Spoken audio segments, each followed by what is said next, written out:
ka-JR ka-Daisy. Happy morning to all. Bumabang pambabash at 8 comments laban kay Miss World 2013, Megan Young. Nagalit sa kanya ang maraming African pageant fans matapos niyang ayusin ang buhok ni Miss World Botswana Liseg Combo o sa question and answer Q&A portion ng 71st for Miss World competition noong March 9. Karamihan sa netizens pinagbibintangan si Megan na gumamit ng witchcraft o kulam kaya nawala ang swerte ng pambato ng Botswana South Africa. Para sa hindi masyadong aware, sensitibo talaga ang mga African pagdating sa kanilang buhok. Para sa kanila ang buhok ay isang sagradong simbolo ng kanilang kultura. Hindi rin maganda para sa Africans na bigla-bigla na lang hawakan ang kanilang buhok.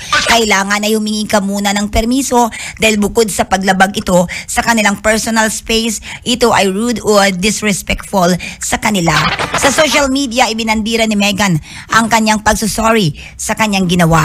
Aminado ang Pinay Beauty Queen na nagkamali siya pero iginiit na nais lamang niya tulungan ang kandidata. Magkikita sa comment section na nagsalita na rin mismo si Miss World Botswana at nakiusap sa kanyang mga kababayan na maging candor, hindi lang kay Megan, kundi pati na rin sa bagong reyna ng Miss World na si Kristina Alsaikova ng Czech Republic.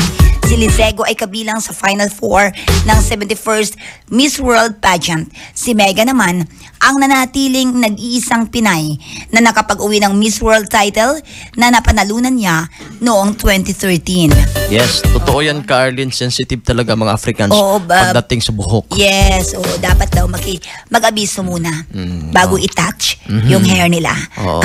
Kahit na mag-abiso ka, Carlin, i-touch mo yan. Nako, sensitive sila pag ganyan kasi kultura nila eh. Pero sabi pa, dapat makisuyo. Pero kahit na makisuyo, ang bus talaga hindi hindi mapipigilan. Sensitibo sila. Okay, bawat naman meron talaga kultura bawat bansa. Okay, yan ang ating showbiz balita this morning and the atin yan, Ti Amo, I love you.